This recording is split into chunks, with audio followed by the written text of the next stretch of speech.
पूरे जीवन साइकिल में महिला की बच्चेदानी कब कब खुलती है, ये भी जानना बहुत ज़रूरी है। अगर आप लोग काफ़ी समय से कंसीव करने के लिए प्लानिंग कर रही है, हर महीने ट्राई करती है बट आपको कंसीव नहीं होता है और आपको हर महीने पीरियड आ जाते हैं, तो आज का ये वीडियो आप लोगों के लिए बहुत ही ज़्यादा हेल्पफुल होने वाला है। क्योंकि क्या होता है कि महिलाएं हर महीने ट्राई तो करती है, हर महीने उनके पीरियड भी आते हैं, लेकिन जब कंसीव नहीं होता है तो ये एक बहुत ही बड़ा चिंता का विषय बन जाता है और हम बहुत ज़्यादा चिंतित होते हैं कि आखिर क्या हो सकता है, क्या वजह हो सकती है कंसीव नहीं होने के पीछे की। तो आज के इस वीडियो में हम इसी के बारे में जानेंगे और आज के इस वीडियो में हम लोग ये भी जानेंगे कि पूरे महीने में आपकी बच्चेदानी का मुंह कितनी बार खुलता है और कब आपको रिलेशन में रहना चाहिए ताकि आपको जल्दी से जल्दी गर्भधारण हो जाए। फ्रेंड्स, आगे बढ़ने से पहले आप लोगों से एक ही रिक्वेस्ट है कि अगर आप लोगों को वीडियो पसंद आता है तो हमारे चैनल को सब्सक्राइब करके बेल आइकन को भी ज़रूर प्रेस कर दें ताकि आप लोगों को आने वाली वीडियो की हर नोटिफिकेशन सबसे पहले मिले। चलिए हम आगे बढ़ते हैं। बच्चेदानी का मुंह पूरे जीवन साइकिल में केवल 3 बार ही खुलता है। 3 बार इसीलिए बोल रही हूँ क्योंकि इसके पीछे का मैं आप लोगों को साइंटिफिकली रीज़न भी बताऊंगी। महिला की जो बच्चेदानी का मुंह है वो सबसे पहली बार तब खुलता है जब महिला को या फिर लड़की की प्यूबर्टी चालू होती है, यानी कि जब उसको सबसे पहली बार मेंस्ट्रुअल स्टार्ट होता है। यानी कि हो सकता है कि किसी महिला को या किसी लड़की को 14 साल की एज में मेंस्ट्रुअल स्टार्ट हो रहे हो, उस वक्त पे क्या होता है कि सबसे पहली बार सर्विक्स का मुंह खुलता है। वो इसीलिए खुलता है ताकि जो पीरियड का ब्लड है वो बाहर आ सके। पीरियड के ब्लड को बाहर फ्लश आउट करने के लिए आपके बच्चेदानी का मुंह खुलता है। उसके बाद में सेकेंड टाइम महिला की बच्चेदानी का मुंह तब खुलता है जब अगर महिला मैरिड है, वो अपने हस्बैंड के साथ कांटेक्ट में रहती है, उस समय पर यानी कि ओवुलेशन के दिनों में बच्चेदानी का मुंह पूरी तरीके से खुला होता है ताकि आपको प्रेगनेंसी कंसीव करवा सके। अब आप ये सोचोगे कि बच्चेदानी का मुंह उस वक्त पे क्यों खुलेगा, तो आप इसको ध्यान से समझिए। क्या होता है कि जब आप लोग रिलेशन बनाते हो तो रिलेशन बनाने के वक्त में बच्चेदानी का मुंह इसीलिए खुलता है ताकि जो मेल के जो सेल्स आए, वो जो सेल्स निकलते हैं वो आपके बच्चेदानी के थ्रू होते हुए आपके फैलोपियन ट्यूब में जाए ताकि आपको प्रेगनेंसी कंसीव करवा सके। क्योंकि अगर महिला की बच्चेदानी का मुंह यहाँ पर नहीं खुला होता है तो मेल के सेल्स अंदर कैसे जाएंगे, अगर मेल के सेल्स अंदर नहीं जाएंगे तो फिर आपको प्रेगनेंसी कंसीव कैसे होगी। इसीलिए यहाँ पर बहुत ज़रूरी होता है कि आपकी सर्विक्स का मुंह यहाँ पर खुलना चाहिए। तीसरी बार महिला के सर्विक्स का मुंह यानी कि बच्चेदानी का मुंह तब खुलता है जब अगर महिला प्रेगनेंसी कंसीव कर लेती है, उसके बाद में उसकी जो प्रेगनेंसी है वो पूरी 9 मंथ हेल्दी स्मूथली जाती है और पूरे 9 मंथ बाद जब वो नॉर्मल डिलीवरी से अपने बेबी को बाहर रिलीज करने वाली होती है, उस वक्त पर महिला की जो सर्विक्स है वो पूरे पूरे 10 सेंटीमीटर तक खुलती है ताकि जो बच्चा है वो नॉर्मल डिलीवरी के थ्रू बाहर आ जाए। यानी कि कुल मिलाकर पूरे जीवन साइकिल में जो महिला की बच्चेदानी का मुंह है वो 3 बार खुलता है और तीनों बार जो बच्चेदानी खुलने का जो प्रोसेस है वो अलग अलग होता है और अलग अलग समय पे होता है। यानी कि पीरियड के ब्लड को बाहर निकालने के लिए बच्चेदानी जब खुलती है उसका अलग कार्य होता है। जब आप रिलेशन बनाते हो प्रेगनेंसी कंसीव करने के लिए उस वक्त पर बच्चेदानी का काम अलग होता है और जब डिलीवरी होने वाली होती है उस समय जो बच्चेदानी का मुंह खुलता है वो अलग होता है। तो इस तरीके से अब आपको ये जानना है कि अगर आप कंसीव करने के लिए ट्राई कर रहे हो, आपको कंसीव नहीं हो रहा है, आप बहुत शिद्दत से ट्राई कर रहे हो, बहुत यानी कि कहना चाहिए कि हर तरीके से आप ये चाहते हो कि मुझे जल्दी से जल्दी कंसीव हो जाए, फिर भी अगर आपको कंसीव नहीं हो रहा है तो सबसे पहले आपको इस बात को समझना है कि क्या आपके पीरियड रेगुलर है।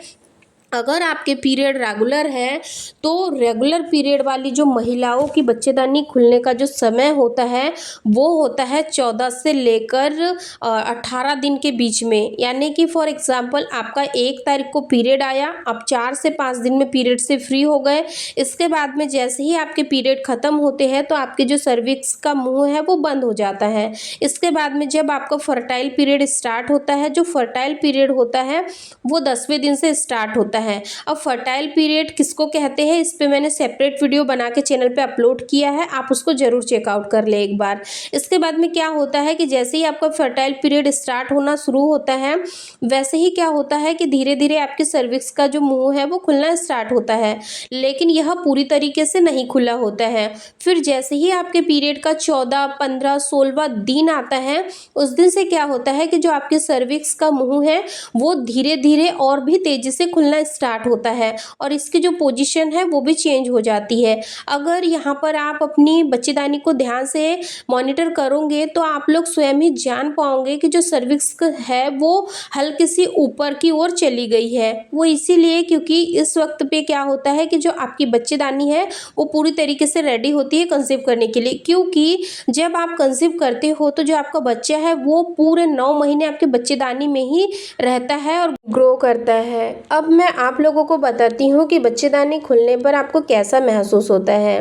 देखिए, जब आप लोग रिलेशन बनाते हो उस वक्त पर अगर आपकी बच्चेदानी का मुंह नहीं खुला होगा तो कहीं ना कहीं आपको जब रिलेशन बनाते हो तो आपको हल्का सा दर्द महसूस हो सकता है। जनरली सभी महिलाओं को दर्द महसूस होता है अगर बच्चेदानी नहीं खुली होने पर रिलेशन बनाते हैं तब। वहीं पर अगर आपकी बच्चेदानी का मुंह खुला हुआ है तो उस वक्त क्या होगा कि आप जब रिलेशन बनाओगे तो आपको बिल्कुल भी दर्द नहीं होगा और काफ़ी सॉफ्टनेस सी फील होगी। जो सबसे इम्पॉर्टेंट रोल यहाँ पर होता है सर्विक्स खुलने का, और सर्विक्स जब खुलती है उस वक्त पर क्या होता है कि आपको यहाँ पर डिस्चार्ज की जो फ्रिक्वेंटली है वो बढ़ जाती है, यानी कि आपको कंटिन्यूअस यहाँ पर डिस्चार्ज हो सकता है, रुक रुक के डिस्चार्ज हो सकता है। पूरे दिन में आपको 2 से 3 बार भी पैंटी चेंज करना पड़ सकता है अगर यहाँ पर आपकी डिस्चार्ज की फ्रिक्वेंसी बढ़ जाती है। तो ये बहुत ही इम्पोर्टेंट लक्षण होता है कि इस वक्त पे आपकी बच्चेदानी का मुंह खुला है। अब आपको मैं यहाँ ये बताना चाहती हूँ कि जब आपकी बच्चेदानी का मुंह खुला रहेगा तो आपको किस टाइम पर रिलेशन बनाना है ताकि आपको जल्दी कंसीव हो जाए। ये मैंने पर्सनली इस टिप्स को फॉलो किया था, इसीलिए मैं आप लोगों के साथ शेयर कर रही हूँ। आपको क्या करना है कि आपको जब बच्चेदानी का मुंह पूरी तरीके से खुला होता है, ये सारे लक्षण आपको महसूस हो रहे हैं, तो आपको कोशिश करना है कि जब आप रिलेशन बनाते हो तो आपको रात में रिलेशन ना बना के आपको early in the morning relation बनाना चाहिए, क्योंकि इस वक्त क्या होता है कि जो महिला और पुरुष के शरीर के जो हार्मोन्स होते हैं वो काफ़ी ज़्यादा एक्टिव होते हैं और जो मेल के जो सेल्स होते हैं वो भी काफ़ी एक्टिव होते हैं, इनकी गति काफ़ी अच्छी होती है इस वक्त पे। तो आपको इस वक्त पे रिलेशन बनाना चाहिए तो आपको जल्दी से जल्दी कंसीव होने के हाईली चांसेस रहेंगे। और हमेशा एक बात का आपको ये ध्यान रखना है कि अगर आप लोगों ने रिलेशन बनाए हैं तो आपको क्या करना है, 14 दिन से लेके 18वें दिन या फिर 20वें दिन तक आपको रिलेशन बनाना है। जैसे ही आपके पीरियड का 20वां दिन आ जाता है उस दिन से आपको रिलेशन बनाना बंद कर देना है, क्योंकि जब महिला का ओव्यूलेशन का समय होता है उसी समय पर महिला को कंसीव होता है। उसके बाद का जो चरण होता है, अगर आपका एक फर्टिलाइज्ड हो जाता है तो उसके आगे का जो चरण होता है, जो लास्ट चरण होता है और सबसे इम्पॉर्टेंट होता है, वो होता है इम्प्लांटेशन का। इम्प्लांटेशन पे ऑलरेडी चैनल पे वीडियोस अपलोड है, आप उनको जरूर चेकआउट करें। तो आप लोगों को 20वें दिन के बाद से बिल्कुल भी रिलेशन नहीं बनाना है, आपको रिलेशन बनाने को अवॉइड करना है। तो दोस्तों, आज की इस वीडियो में हम लोगों ने ये जाना है कि पूरे महीने में या पूरे जीवन साइकिल में महिला की जो बच्चेदानी का मुंह है वो कब कब खुलता है, उनका क्या क्या कार्य होता है और आपको कैसे पता चलेगा कि बच्चेदानी का मुंह खुला है या नहीं। तो उम्मीद करती हूँ कि आज का ये वीडियो देखने के बाद में आपके जो सारे डाउट्स है वो क्लियर हो जाएंगे। सर्विक्स कब खुलती है उसको लेके या बच्चेदानी कब खुलती है उससे रिलेटेड जो भी क्वेरीज होंगी आपकी सारी क्लियर हो गई होंगी। इसके बावजूद भी अगर आपके मन में कोई डाउट रहता है तो कमेंट में पूछना बिल्कुल ना भूलें। फिर मिलेंगे एक ऐसे ही नॉलेजेबल इन्फॉर्मेटिव वीडियो के साथ, तब तक आप अपना ध्यान रखें, खुश रहें, धन्यवाद।